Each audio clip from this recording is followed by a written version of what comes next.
못으로 죽었거든. 똑같은 괴물이 돼버렸다. 왕실의 큰 어른으로서 사람의 이빨. 일어나서 사람들을 물어뜯을 것입니다.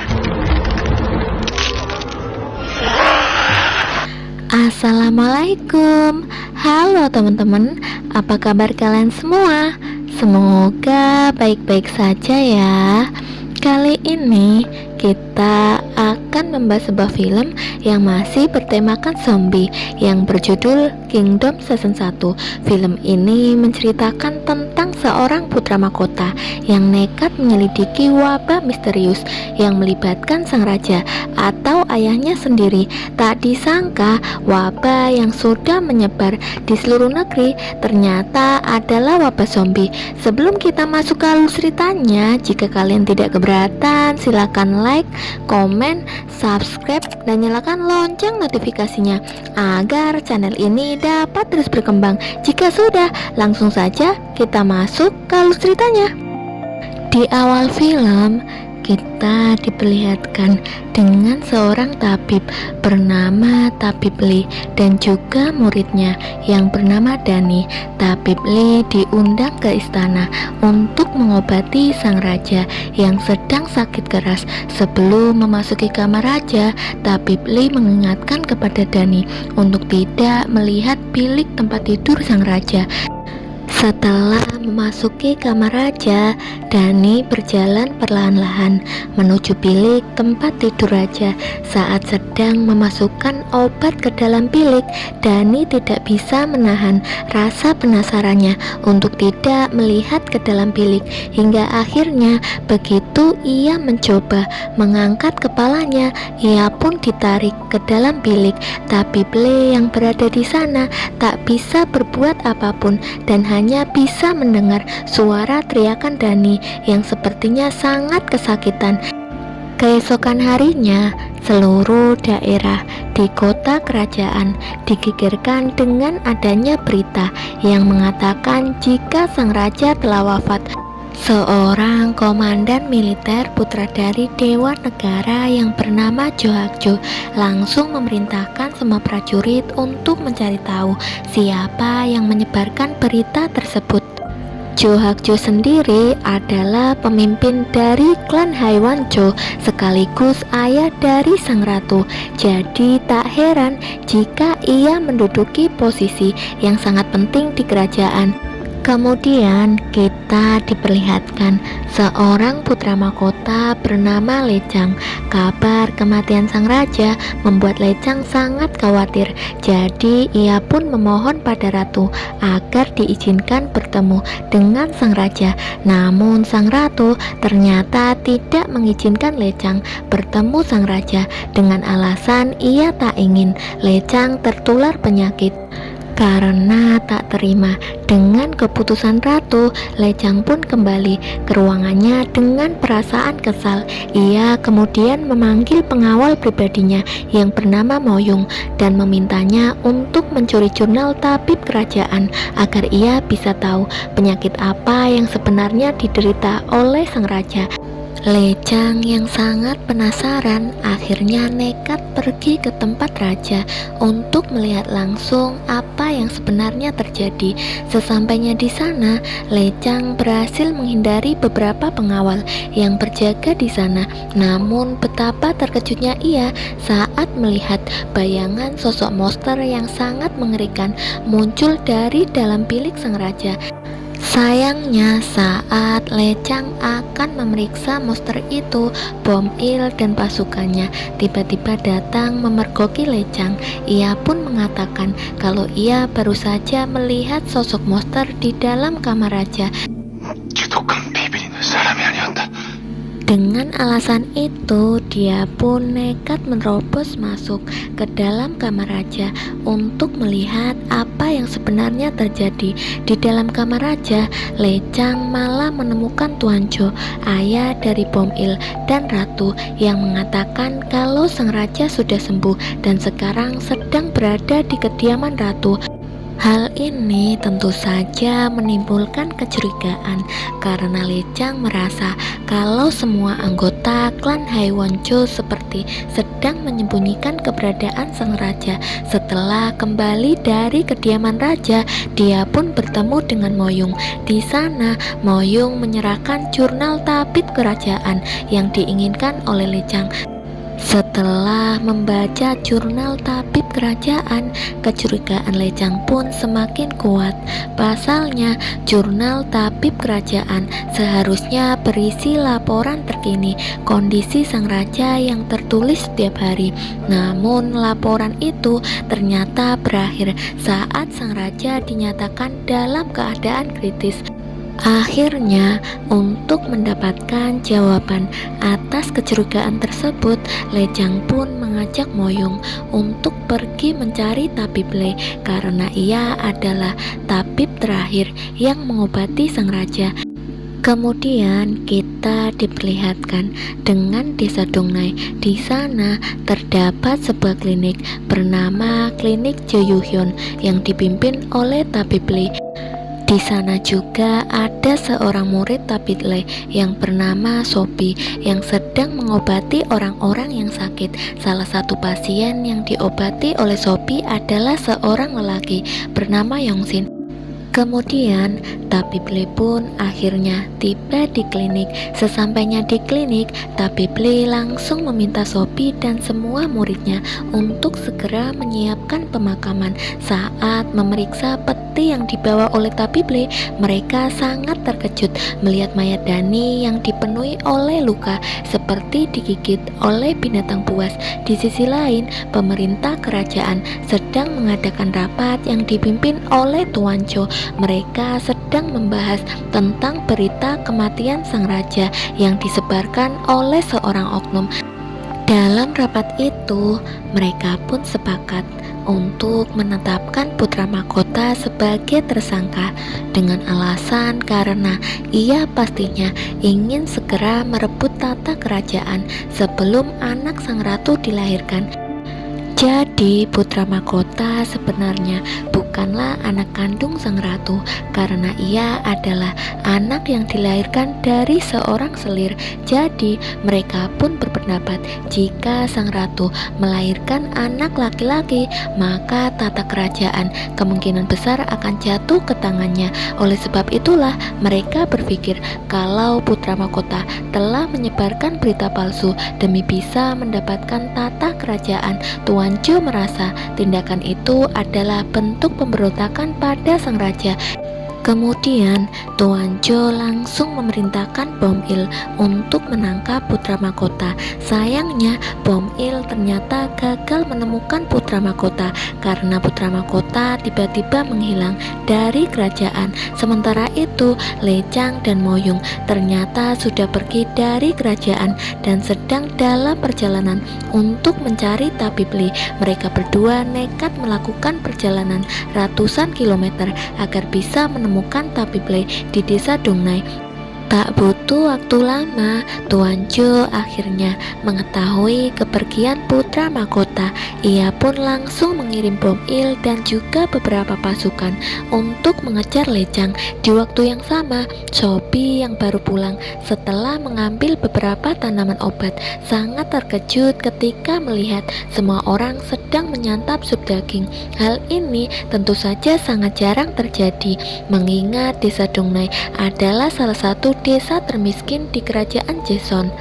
Kemudian Sobi pun berjalan ke arah dapur dan menemukan Yongsin. Yongsin pun mengatakan kalau ia sudah pergi berburu rusa dan memasaknya untuk semua orang. Sobi yang juga merasa lapar mengambil semangkok sup untuk dimakan. Namun betapa terkejutnya ia ketika melihat sepotong jari manusia di dalam sup tersebut. Ternyata daging yang saat ini disantap oleh semua orang ternyata adalah daging dari tubuh Dani. Sobi yang mengetahui hal itu pun langsung marah pada Yongsin. Ia tak menyangka Yongsin akan tega memotong tubuh Dani dan memasaknya. 다 함께 굶어 죽자. Di tengah perdebatan antara Yongsin dan Sobi, semua orang yang memakan sup daging itu tiba-tiba bersikap sangat aneh. Secara bersamaan, mereka semua mengalami kejang-kejang, muntah, dan bahkan tak sadarkan diri. Lalu tak lama kemudian, semua orang itu tiba-tiba berubah menjadi makhluk yang menyerupai zombie. Yongsin dan Sobi yang mendengar suara keributan dari dalam klinik sangat terkejut melihat kekacauan yang terjadi. Keesokan harinya, Lechang dan Moyung akhirnya sampai di depan klinik. Di sana, mereka melihat klinik tertutup rapat dengan bekas darah di mana-mana. Mereka berdua pun masuk dan melihat keadaan klinik yang sangat kacau. Saat memeriksa keadaan sekitar, Lechang tidak sengaja terjatuh dan menemukan begitu banyak mayat di kolong rumah. Lechang dan Moyung pun melaporkan hal itu pada pemerintah setempat agar semua mayat itu segera dievakuasi. 여기까지 무슨 일로? Setelah itu, aparat setempat pun menanyakan identitas Moyung dan juga Lechang. Mereka sengaja menyembunyikan identitas yang sebenarnya dengan mengatakan kalau mereka berdua datang ke klinik untuk mendapatkan pengobatan. Setelah semua mayat selesai dievakuasi, Lechang menyadari kalau mayat Tapiple tidak ada di sana, yang artinya kemungkinan besar ia masih hidup. Setelah itu, seluruh mayat itu pun dipindahkan ke kantor desa setempat. Seorang hakim bernama Seo Bongpal dan semua jajarannya sangat terkejut melihat mayat yang begitu banyak.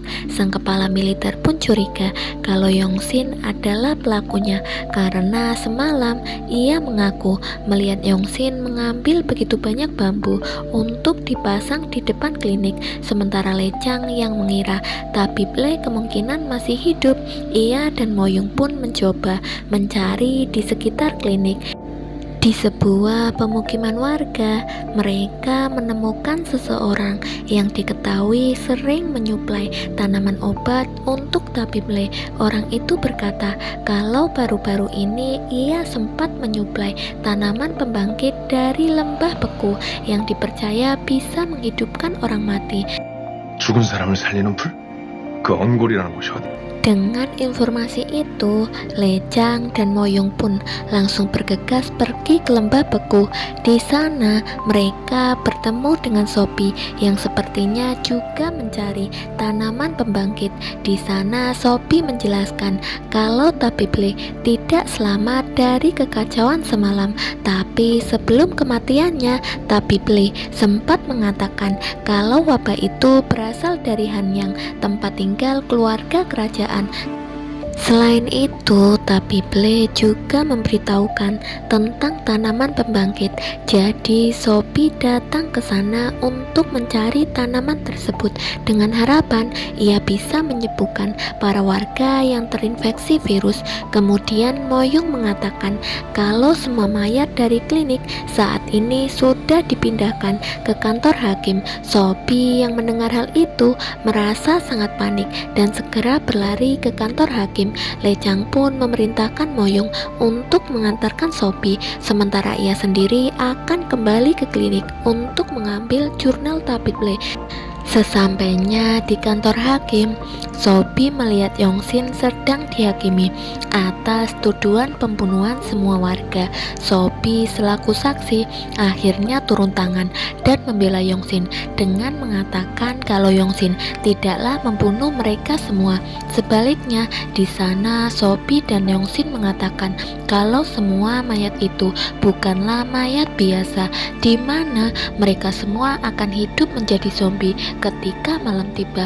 Oleh sebab itulah, hal yang harus mereka lakukan sekarang adalah membakar mayat-mayat tersebut agar tidak ada orang lain yang terinfeksi. 일어나서 사람들을 물어뜯을 것 제 말을 믿어주십시오. Namun, Hakim Seo Bongpal dan semua orang yang ada di sana tidak percaya dengan apa yang mereka katakan. Yang ada mereka berdua malah dimasukkan ke dalam penjara. Di waktu yang sama, Lechang yang tiba di dalam klinik disambut oleh Bom Il dan pasukan yang diperintahkan untuk menangkapnya. Lechang yang tidak terima lantas harus berhadapan langsung dengan Bom Il. Di tengah perkelahian itu, perhatian mereka tiba-tiba teralihkan pada sebuah peti yang tiba-tiba bergerak. Dua pasukan Bom Il pun diperintahkan untuk memeriksa peti itu. Tak disangka peti itu ternyata berisi zombie Tabible yang langsung menggigit kedua pasukan itu. Bom Il yang tidak tahu apapun juga akhirnya menjadi zombie. Ia pun mengejar Lechang hingga Lechang terpaksa memenggal kepalanya. Jadi, untuk membunuh zombie itu, mereka harus menargetkan kepala si zombie. Semua kejadian ini ternyata berawal dari sang raja. Saat itu, Tuan Cho sengaja mengundang Tabible ke istana untuk menghidupkan sang raja yang sudah meninggal. Tuan Cho berusaha menyembunyikan fakta tentang kematian sang raja sampai nanti sang ratu melahirkan. Karena jika sang raja meninggal saat ini, maka tatanya akan otomatis jatuh ke putra mahkota, yaitu Lechang. Tuan Cho yang tidak menginginkan hal itu terjadi, ia pun menyuruh Tabible untuk menghidupkan sang raja dengan menggunakan tanaman pembangkit. Namun hal itu ternyata malah membuat sang raja berubah menjadi zombie. Jadi tak heran para warga di Dongnai juga berakhir menjadi zombie setelah memakan daging Dani yang sebelumnya digigit oleh sang raja. Sesuai dengan apa yang dikatakan oleh Sobi dan Yongsin, semua mayat yang ada di kantor hakim kini berubah menjadi zombie. Semua mayat itu tiba-tiba bergerak dan mulai menginfeksi semua orang yang ada di sekitar sana. Dalam waktu singkat, penyebaran virus itu pun semakin parah dan sebagian besar warga sudah terinfeksi. Seo Bongpal yang masih selamat segera berlari ke arah penjara dan menyuruh penjaga untuk membuka penjara tersebut. Untungnya Seo Bongpal berhasil masuk ke dalam penjara Sobi. Namun semua penjaga akhirnya menjadi korban karena para zombie datang menyerang mereka. Sementara Yongsin yang berhasil kabur dari penjara mulai mengevakuasi beberapa warga untuk berlindung di tempat yang lebih tinggi. Terlihat salah satu petinggi daerah yang dikejar oleh zombie mencoba kabur ke tempat lain dengan menggunakan seekor kuda. Tak disangka tindakannya itu malah membuat beberapa zombie mengejarnya dan mulai menginfeksi para warga dari daerah yang lain. Hanya dalam semalam, hampir seluruh pemukiman di desa Dongnai kini sudah hancur dan dipenuhi oleh zombie. Lechang yang keluar dari klinik juga akhirnya dikejar oleh segerombolan zombie. Untungnya Moyung datang di saat yang tepat dan langsung menyelamatkan Lechang. Mereka berdua pun bergabung dengan para warga yang masih selamat menuju ke barak perlindungan. Tak disangka barak itu ternyata ditutup rapat oleh para petinggi pemerintah. Bahkan para warga yang nekat memanjat barak tersebut juga langsung dibunuh oleh para prajurit pemerintah. Akhirnya Moyung, Lechang, dan para warga pun terpaksa kabur ke tempat lain karena segerombolan zombie sudah semakin mendekat. Untungnya Lechang dan Moyung berhasil kabur dengan cara melompat ke arah danau karena zombie-zombie itu takut pada air. Keesokan harinya, begitu matahari mulai naik, para zombie segera kabur dan berlindung ke tempat-tempat tertutup. Mereka semua berlindung dan tertidur. Setelah kekacauan itu semua, warga yang masih selamat berkumpul di kantor hakim. Yongsit mengatakan agar mereka segera mengumpulkan semua mayat dan membakar atau memenggal kepala mereka sebelum malam tiba. Namun usulan itu justru ditolak oleh para bangsawan karena di antara semua mayat terdapat beberapa anggota keluarga mereka. Di tengah perdebatan itu, Lechang dan Moyong pun tiba di sana dan langsung menghajar si penasehat hakim. Ia sangat marah dengan apa yang sudah dilakukan oleh penasehat hakim di barak keamanan. Lechang pun kemudian menunjukkan tanda pengenalnya yang membuat semua orang langsung tunduk setelah tahu bahwa di hadapan mereka adalah putra mahkota. Mulai saat itu, Lechang pun memimpin semuanya untuk menyelamatkan para warga. Sebelum malam tiba, Lechang meminta semuanya mengumpulkan semua mayat agar bisa segera dibakar. Kemudian ia juga meminta mereka untuk menyiapkan kapal yang cukup untuk memindahkan semua warga ke daerah seberang. Tak disangka semua kapal ternyata rusak akibat kekacauan semalam dan hanya menyisakan satu kapal saja. Namun, si penasihat hakim berniat menggunakan kapal itu hanya untuk para bangsawan dan pemerintah saja, sementara rakyat biasa akan ditinggalkan begitu saja.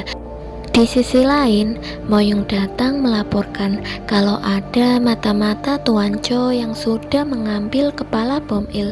Hal itu tentu saja membuat Moyong khawatir kalau Tuan Cho akan mengirimkan pasukan yang lebih banyak untuk membunuh Lechang. Mengetahui hal itu, Lechang tak gentar. Ia mengatakan dengan bukti jurnal Tapible, ia bertekad akan membongkar semua kejahatan Tuan Cho. Namun ia membutuhkan bantuan dari seseorang yang bernama Tuan Aheon dari kota Sangju. Ternyata tanpa sepengetahuan putra mahkota, si penasehat hakim membawa semua bangsawan untuk pergi ke daerah seberang, meninggalkan rakyat biasa. Seo Bungpal sebenarnya merasa kalau apa yang mereka lakukan adalah kesalahan besar, tapi si penasehat hakim meyakinkan keputusan itu adalah yang terbaik. Apalagi putra mahkota dan Woyung diketahui sudah meninggalkan desa Dungnai dan pergi ke kota Sangju. Untuk part 1 cukup sampai di sini dulu ya. Jangan lupa tonton juga part selanjutnya. Terima kasih sudah menonton. Bye bye.